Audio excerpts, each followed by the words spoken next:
Right, you really can't see up here. Sometimes that's good.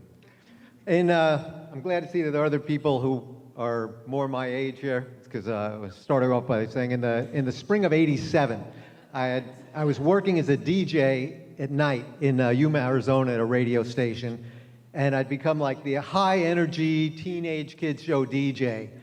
And the bad part, it was a great job, a lot of fun, but the bad part was that it was in Yuma, Arizona, the ashtray of the Southwest. And I've been trying for a year and a half, thinking, okay, I've got a year experience now, let's get a job in a bigger town. And nothing had clicked. And I had fallen in love with a sales gal at the station.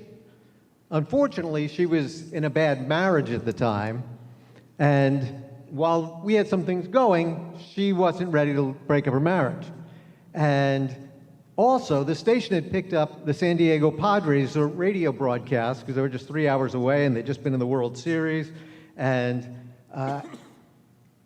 I had to, most of their games during the week are on weeknights, right in the middle of my shift. So thank God I'm a baseball fan. I would have gone crazy otherwise. But I had to just be the board op instead of being the DJ, which is a big difference. So I'd come in, I'd be the hot flame-throwing DJ from 6 p.m. to 6:20, and then it was baseball time. And it's kind of like if you're in a welfare system and you get lazy sometimes, you know, I got to the point where I didn't want to work. I didn't want to have to be the DJ, but I'd do that from 6 to 6:20, then I'd be the board op, and then from 9:45 p.m. until 10, I'd come on and try to be Mr. Energy again. And then I'd be the board op for the Larry King show for 2 hours until I got out of there at midnight. But I'd fallen in love with this girl, and I really didn't want to leave town, but a friend of mine from California, who I'd worked with, had taken a job as a program director in Bryan College Station and wanted me to come work there. For better money, but not wildly better money. It was Bryan College Station. And I thought, no, I wanted to jump to be like to LA or to Phoenix or at least Tucson, something like that, or Dallas. You know, how about an overnight gig in Dallas? That'd be better. But this was the job. And it was a tough choice, you know, just make a very lateral move, which he admitted it. This is a lateral move. Sometimes you got to do an end around. And you're stuck where you are, you're going nowhere. So I called my dad, who was, as I am right now, 65, about to turn 66, all these years later.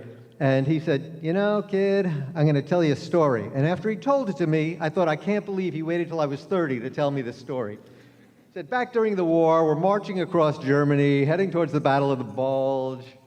And there are you got to sleep at night, and you're in enemy territory. He goes, very few motels in Germany advertising welcome American soldiers.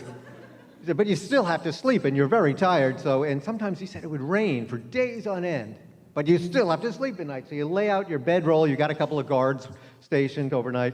You lay out your bedroll, and you lay there, and you sleep. And the mud underneath you kind of dries up a little bit because you're covering it from the excess rain that keeps coming all night, and you've got your body warmth transferring. So in the morning, when you're happy to find out that you're still alive, and you wake up, you roll an inch to your right, and it's raining, and it's wet, and it's cold, and an inch to your left, and it's raining, and it's cold, and you just kind of want to bundle up inside your bedroll there, but you can't because you're in the middle of a war zone in Germany. And sometimes, kid, you just got to get up out of the mud. He said, the way I see it, your girlfriend's not coming around, the job situation there is you're about to start another 5 months of being the board op instead of being the DJ, so you can't improve at all. And the way I see it, you're between losses right now. I would get up out of the mud. He goes, what you're doing now is the board op? He goes, that's what I should be doing at 65. Yeah.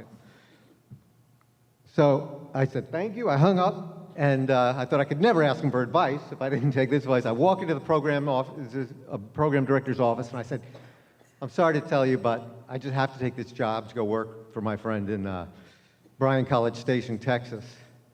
And he goes, close the door. He said, I wasn't going to tell you this now, but next week we're going almost completely automated except for the morning show, and we need the news guy, and those are the only two people who are going to be left on air. So I was going to let you go a week from today.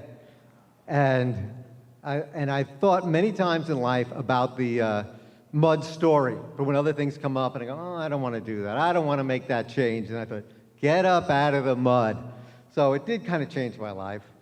And I'm still friends with the girl who I left. In fact, I had said to her, why don't you come with me? Because I didn't want to know, when I'm 60, I don't want to go, have her tell me, you should have asked me. I'd have gone with you. I was hoping you'd ask. But I did ask her, and she said, no, I'm not ready to make that kind of move. They don't have a job there for me. I said, maybe I can ask. Maybe there is a job.